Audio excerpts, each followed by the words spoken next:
మీకు ఫ్రీ బస్కి ఎక్కలేదా? టికెట్ తీసుకున్నాడండి ఆయన. మీకు ఫ్రీ బస్ కదా ఇవాళ నుంచి. మరి ఎవరు మరి మేము 6 గంటలకు ఎక్కామని టికెట్ తీసుకున్నాడు, మరి ఇచ్చేయాలి కదా. అప్పుడు 5 గంటల నుంచి ముందు కదా, అప్పుడు అమల్లో ఉంది కదమ్మా. మరి ఏమని మరి ఆయన తెలియాలి. అందరి దగ్గర తీసుకున్నాడే టికెట్ తీసుకున్నాడా? అందరిదే బస్సులో అందరిదే తీసుకున్నాడు. ఎక్కిన వాళ్ళు అందరిదే తీసుకున్నాడు. మామూలుగా ఫ్రీ ఇవ్వలేదు. ఇవ్వలేదు. కొత్తపల్లి కానా దగ్గర నుంచి వస్తున్నారా? ఓకే. 100 రూపాయలు తీసుకున్నాడు. సాయంత్రం 5 గంటలకు బస్సు ఫ్రీ ఉంది కదా. మరి మరి ఎక్కిన జనాల దగ్గర అందరిదే తీసుకున్నాడు. మీరు అడగలేదా? మరి ఎవరు అడగదు, మేము అడిగితే బాగుంది. బస్సులో కూడా ఎవరు అడగలేదా? ఎవరు అడగలేదు. నిన్న చంద్రబాబు నాయుడు గారు ఉచిత బస్సు ప్రయాణాన్ని ప్రారంభిస్తున్నానని చెప్పి ఆ ఉచిత బస్సు ప్రయాణం ప్రారంభంలోనే చంద్రబాబు నాయుడు గారు రాష్ట్రంలో ఉన్నటువంటి మహిళల్ని, ఆడబిడ్డలందరినీ నిట్ట నిలువున మోసం చేశాడని చెప్పాలి. ఎందుకంటే ఆయన ఇచ్చినటువంటి స్టేట్మెంట్ని బట్టి మీకు అక్కడ అర్థమవుతా ఉంది. ఇక దర్జాగా ప్రయాణించండి. దీంట్లో దర్జాగా ప్రయాణించాలి. పల్లె వెలుగు, అల్ట్రా పల్లె వెలుగుల్లో దర్జాగా ప్రయాణించాలా?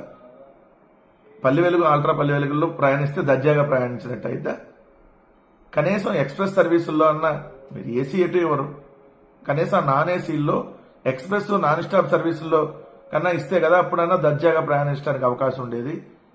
మీరు ఇచ్చిన స్టేట్మెంట్లోనే మీ డొల్లతనం అర్థమైపోతా ఉంది. మీరు మోసం చేసినటువంటి తీరు అర్థమైపోతా ఉంది. మహిళలకు ఆర్థిక స్వాతంత్రం కల్పించామని సీఎం చంద్రబాబు అన్నారు. ఇది పల్లె వెలుగు, అల్ట్రా పల్లె వెలుగు లాంటి డొక్కు బస్సుల్లో ఏదో ఒక మండలం నుంచి ఇంకో మండల హెడ్ క్వార్టర్కో వరకే ప్రయాణం. కనీసం ఆ జిల్లా మొత్తం కూడా పల్లె వెలుగు వెళ్ళదు. జిల్లాలో ఈ మూల నుంచి ఆ మూల వరకు కూడా పల్లె వెలుగు వెళ్ళదు. 4-5 బస్సులు మారి వెళ్ళాలి. సో అలాంటిది దర్జాగా ప్రయాణించడం ఎక్కడ సాధ్యమైంది? మహిళలకు ఆర్థిక స్వాతంత్రం కల్పించడం అంటే అదే. మహిళలను తన కాళ్ళ మీద తాను నిలబడేలాగా చేసేటట్టుగా సంక్షేమ పథకాలను తీసుకొస్తే అప్పుడు మహిళలకు ఆర్థిక స్వాతంత్రం వచ్చినట్టు. సో మీరేదో ఉచిత బస్సు 2 రకాల బస్సుల్లో ఇచ్చేసి పండగ చేసుకుని అన్న రీతిలో మాట్లాడి ఆర్థిక స్వాతంత్రం వచ్చిందంటే ఇది అవహేళన చేసినట్టే కదా మహిళలను చంద్రబాబు నాయుడు గారు. ప్రతి ఆడబిడ్డ రాష్ట్రంలో ఏ ప్రాంతానికైనా స్వేచ్ఛగా వెళ్లే అధికారం ఇచ్చా అన్నారు. ఏ ప్రాంతానికైనా స్వేచ్ఛగా వెళ్లే అధికారం. ఏ బస్సుల్లో ఎక్కడ ఎలా వెళ్తారు రాష్ట్రం అంతటా? రాష్ట్రంలో మొత్తం 16 రకాల సర్వీసులు ఉన్నాయి చంద్రబాబు నాయుడు గారు. మీకు తెలుసో లేదో, ఈ 16 రకాల సర్వీసుల్లో మీరు పూర్తి ఉచితంగా ఇస్తున్నటువంటి సర్వీసులు కేవలం 2. ఒకటి పల్లె వెలుగు, 2 అల్ట్రా పల్లె వెలుగు. ఇవి ఈ జిల్లా, ఒక జిల్లాలో ఈ మూల నుంచి ఆ మూలకు కూడా వెళ్ళవు. That the limitations 50 to 60 kilometer లోపు ఉంటాయి. అంతకుమించి వెళ్ళవు అవి. 50 to 60 కిలోమీటర్ల మహా అయితే పల్లె వెలుగు ట్రావెల్. సో అంతవరకే లిమిట్ ఫ్రీ. రాష్ట్రం అంతా ఫ్రీ ఎక్కడ ఇచ్చారు? ఆ 2 బస్సుల్లో కూడా. 3 city ordinary, city metro express. ఇవి 2 only Vizag city and Vijayawada సిటీలో మాత్రమే ఉంటాయి.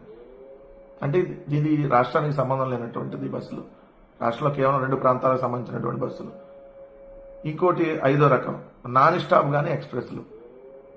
నాన్ స్టాప్ కానీ ఎక్స్ప్రెస్లు. ఇప్పుడు ఏం చేశారు మీరు వచ్చిన తర్వాత? మొట్టమొదట ఎక్స్ప్రెస్ బస్సులు అని మీరు ఏదైతే ఇచ్చారో వీటిల్లో ఇప్పుడు 75% to 80% super luxury and non stop గా చేశారు.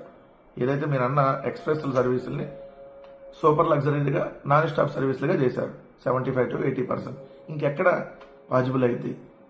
ఉచిత బస్సు రాష్ట్రమంతా ఇస్తున్నారని చెప్పి ఉచిత బస్సు ప్రయాణం మాత్రం కేవలం మండలాల వరకే ఇస్తున్నామనేది మీరు క్లియర్ గా చెప్పకనే చెప్పారు మీరు ఇచ్చినటువంటి జీవోలో. ఇప్పుడు మీరు సూపర్ లగ్జరీ బస్సు ఉంది.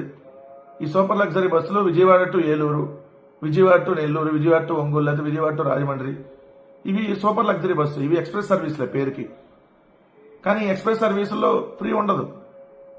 అలానే మీరు చూస్తే ఇప్పుడు సపోజ్ ఎగ్జాంపుల్ ఉంది, విజయవాడ టు మచిలీపట్నం 10 ఎక్స్ప్రెస్ బస్సులు ఉన్నాయి. ఈ 10లో 8 non stop and super luxury. వీటిలో ప్రయాణం చేయడానికి కుదరదు. కేవలం 2 బస్సుల్లో విజయవాడ టు మచిలీపట్నం వెళ్ళాలి అని అంటే ఏదైతే ఎక్స్ప్రెస్ బస్సులో కేవలం 2 బస్సులే. ఇంకా అది పరిస్థితి ఎట్లా ఉంటుందో మీకు తెలుసు. అలానే మీరు దీంట్లో పెట్టినటువంటి చూడండి, పాడేరులో అక్కడ వెళ్ళటానికి లేదు ఘాట్ రోడ్లో. అంటే అక్కడ ఎక్కువ తిరిగేది గిరిజనులు. గిరిజనులు ఇట్లాంటి వాళ్ళకి కదా ఈ పథకం ఉపయోగపడాల్సింది. అక్కడ ఈ పథకాన్ని ఎత్తేశారు. 2 శ్రీశైలం, ఆ ఘాట్ రోడ్లో ఏ బస్కి లేదు. ఏ బస్కి శ్రీశైలం వెళ్ళే ఏ బస్కి అక్కడ వెళ్ళే పల్లె వెలుగు కానీ ఏ బస్సులకి ఆ ఘాట్ రోడ్లో అవకాశం లేదు. మరి ఇంకా శ్రీశైలం మల్లన్న దర్శించుకోవడానికి ఉచిత బస్సు లేనట్టే కదా, ఆ ప్రాంతంలో ఎవరికీ లేనట్టే కదా. తిరుపతిలో ఘాట్ రోడ్డుకు లేదు, అంటే తిరుపతి నుంచి తిరుమల వెళ్ళటానికి మరి మీరే కదా మీరు వెంకటేశ్వర స్వామిని దర్శించుకోవాలంటే ఉచిత బస్సు ప్రయాణం ఇస్తామని చెప్పింది. మరి ఏ ఒక్కరికి లేదు కదా, ఒక్క బస్సుకు కూడా లేదు కదా.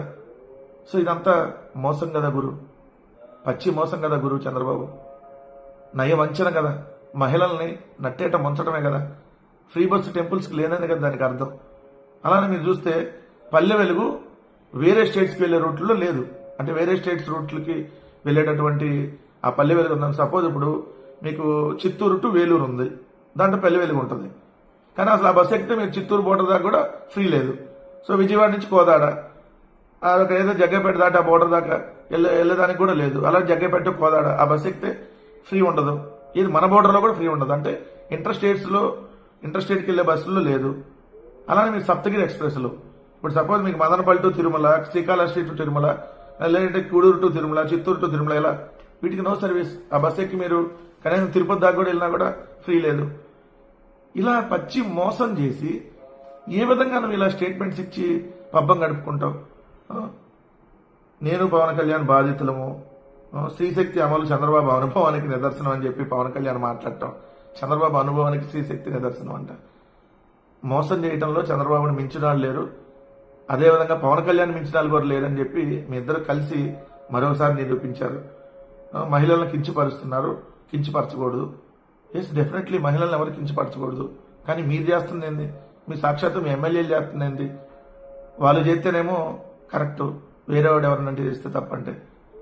సూపర్ 6 పేరుతో ఏదైతే ఉచిత బస్సు ప్రయాణంలో భాగంగా ఉచిత బస్సు ఉంది కానీ ఉచిత బస్సు ప్రయాణం లేదనేది స్పష్టంగా నిన్న వచ్చినటువంటి గైడ్ లైన్స్ ప్రకారం క్లియర్గా అర్థమైంది.